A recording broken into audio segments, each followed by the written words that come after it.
हरीश साळवे यांना चक्क या भाषेत सांगितलं, उद्या 12 तारीख आहे, उद्या 12 तारखेपर्यंत ही सगळी माहिती जशी आहे तशी जी सुप्रीम कोर्टाने दिलेली ऑर्डर आहे 15 फेब्रुवारीची, त्या ऑर्डरचं पालन करा आणि सगळी माहिती घेऊन या, आत्ताच्या आत्ता जा, या तऱ्हेची ऑर्डर काढलेली आहे. आपल्यालाही चंदीगडच्या निवडणूक अधिकाऱ्यासारखे अरेस्ट होऊ शकते याचा अंदाज येऊन अरुण गोयल यांनी राजीनामा दिला होता. या देशातल्या 500 मोठ्या कॉर्पोरेट्सचा काळा पैसा सफेद करण्याचं इलेक्ट्रल बॉन्ड हे माध्यम होतं. नमस्कार, मी विश्वास उदगी. आज सुप्रीम कोर्टामध्ये इलेक्ट्रल बॉन्डची केस ही सुनावणीसाठी आली.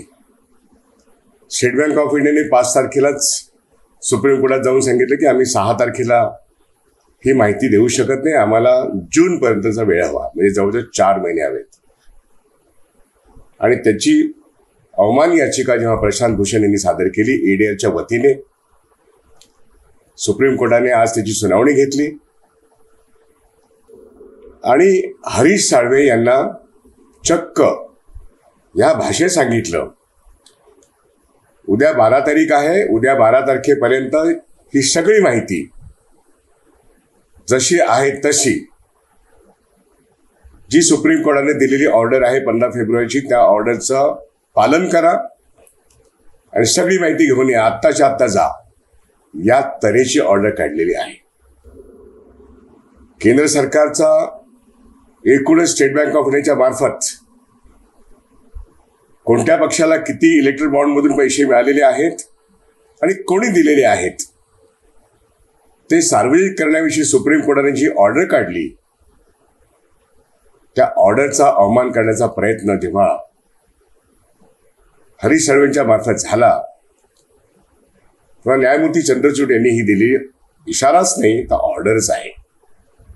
पुन्हा उद्या जेव्हा स्टेट बँक ऑफ इंडिया सगळी माहिती घेऊन येईल, त्यापूर्वी कोर्टात आज काय घडलं की 4 महिन्याचा वेळ मागणारी स्टेट बँक ऑफ इंडिया आम्हाला किमान 2 आठवड्याचा वेळ द्या,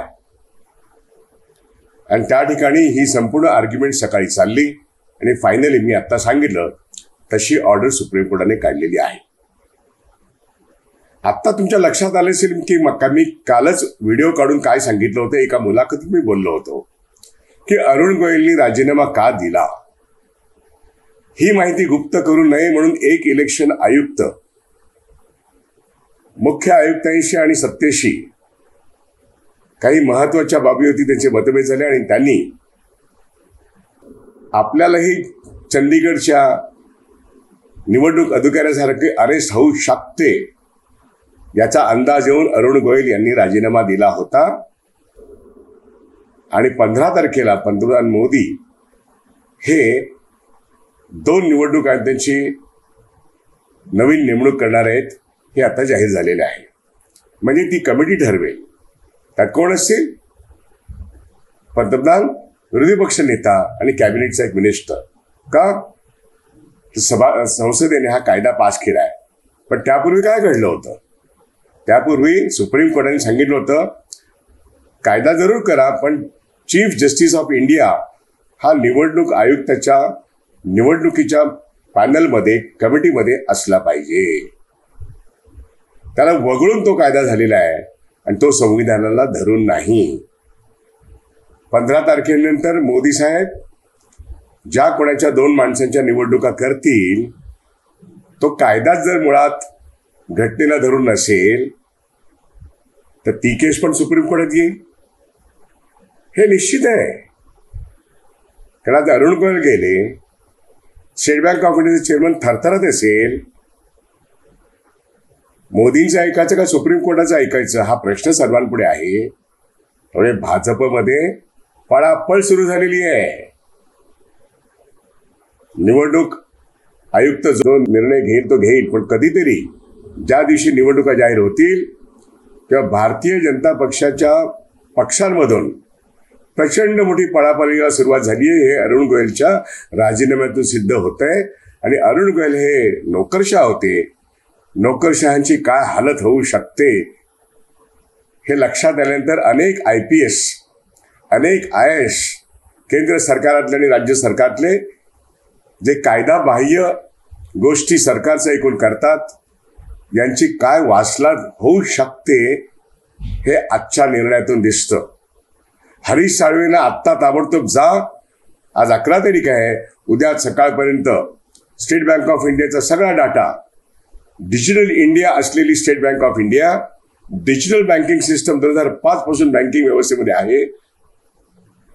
एका बटनाच्या क्लिकवरती 22,000 काय लाखो इन्फॉर्मेशन मिळू शकतात. असं असताना ती इन्फॉर्मेशन जूनपर्यंत न देणं, आता सांगणं 2 आठवडे लागतील. सुप्रीम कोर्टाने 1 ना 2 काही ऐकलं नाही आणि सांगितलं आमच्या ऑर्डर्स पाळा. मुळातच इलेक्ट्रल बॉन्ड्स हे बेकायदेशीर आहेत, ते अनकॉन्स्टिट्युशनल आहेत. एकदा अनकॉन्स्टिट्युशनल डिक्लेअर झाल्यानंतर जे काही आहे ते जनतेला कळलं पाहिजे, म्हणून जनतेच्या डोमेनमध्ये म्हणजे इलेक्शन कमिशनच्या वेबसाईटवरती ते टाकलंच पाहिजे. आणि त्याची अंतिम तारीख त्यांनी 13 बहुतेक ठरवलेली आहे. उद्या कोर्टामध्ये ताबडतोब त्यांना बोलवलेलं आहे. माहिती सकट. ही माहिती आली नाही तर काय होऊ शकेल, आणि ती माहिती आल्यानंतर काय होऊ शकेल, ती माहिती आल्यानंतर काय होऊ शकेल.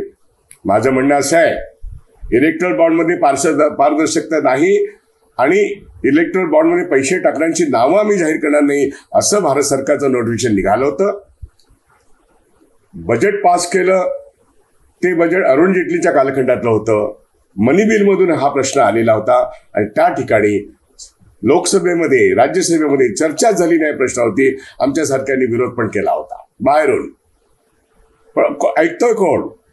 आज इतक्या वर्षानंतर सुप्रीम कोर्टामध्ये हा निर्णय झालेला आहे. कारण तो सगळा काळा पैसा, जगभरचा काळा पैसा, अदानींचा, अंबानींचा, या देशातल्या 500 मोठ्या कॉर्पोरेट्सचा, पराम पेपर्स मधला, पॅराडाईज पेपर्स मधला, जमिनीच्या व्यवहारातला, बिल्डर्सच्या व्यवहारातला, होलसेल मार्केटमधल्या काळ्या व्यवहारातला काळा पैसा सफेद करण्याचं इलेक्ट्रल बॉन्ड हे माध्यम होतं. होय, PM केअर सुद्धा तेच माध्यम आहे. PM केअर आणि इलेक्ट्रल बॉन्ड आपण पहिल्यांदा डिमोनेटायझेशन 8 नोव्हेंबर 2016 बघितलं. तोही काळा पैसा पूर्ण सफेद करण्याचा होता. 2000ची नोट परवा रिझर्व्ह बँक ऑफ इंडिया परत करा म्हणून जे काही आलं, ती सुद्धा काळा पैसा सफेद करण्याचीच रीत होती. इनबिल्ट करप्शन आणि काळा पैसा सफेद करताना त्याला लीगल कव्हर निर्माण करणं, पॅकेज करणं, या पद्धतीने मोदी मॉडेल काम करतं. हे मी कित्येक वेळा सांगितलेलं आहे. आज सुप्रीम कोर्टाने इलेक्ट्रल बॉन्ड रद्द करून एक पहिला निर्णय दिलेला आहे. असे अनेक निर्णय.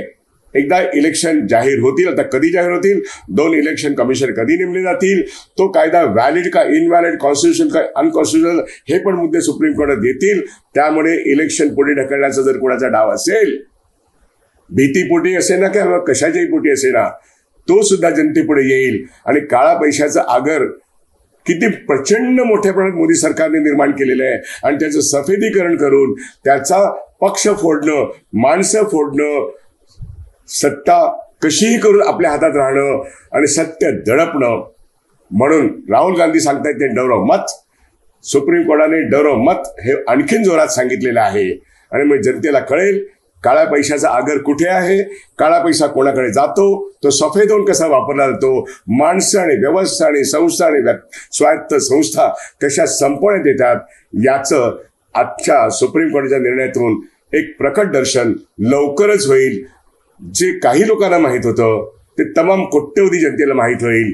जे गोदी मीडियाने लपवलं होतं ते आता जाहीर होईल की काळा पैसा कोणाचा आहे, तो कोणाला जातोय. आणि म्हणून लोकांनी मतदान करताना काळा पैसा ज्यांच्याकडे आहे त्याला सत्तेवरून खाली खेचलंच पाहिजे. आणि या देशातले कॉर्पोरेट्स आणि या देशातली केंद्रस्थानी सत्ता जी अत्यंत जुलमी आहे, जी लोकांचे अधिकार घालवून टाकते, आणि संविधानाची गॅरंटी फक्त मोदीला आहे, किंबहुना संविधानाची गॅरंटी जनतेला असली पाहिजे. कारण वी द पीपल यातून संविधान निर्माण झालेलं आहे. आणि सुप्रीम कोर्टाने संविधानातलं एक अंग जे आहे ज्युडिशियरी, त्याची स्वायत्तता आज राखली असं म्हणायला हरकत नाही. उद्या नेमके कोणाकोणाची नावं बाहेर येतात, काय तपशील बाहेर येतो, आणि त्यातून भारतीय जनता पक्षातली किती लोकांची पळापळ होते.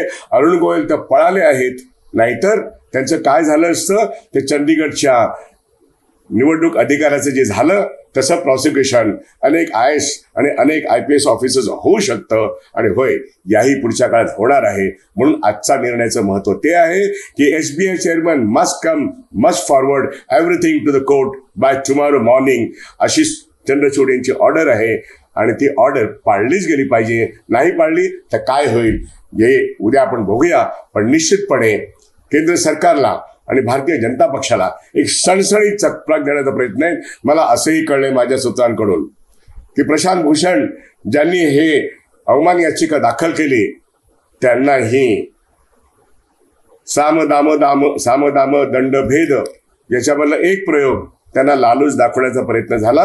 आम्ही तुम्हाला राज्यसभेची सीट देऊ अशा तऱ्हेचं एक फिलर त्यांच्याकडे आले. पण प्रशांत भूषण हे प्रशांत भूषण आहेत. ते जेलमध्ये जायला तयार होते स्वतःच्या म्हणण्यासाठी, कारण ते सत्य बोलतात आणि ते सत्यासाठीच लढतात. त्यांनी ही ऑफर धुडकावून लावलेली आहे आणि सुप्रीम कोर्टाने सुद्धा आमची ऑर्डर मानली नाही. उद्यापर्यंत सगळा डाटा आला नाही तर याद राखा अशा तऱ्हेची ती ऑर्डर आहे.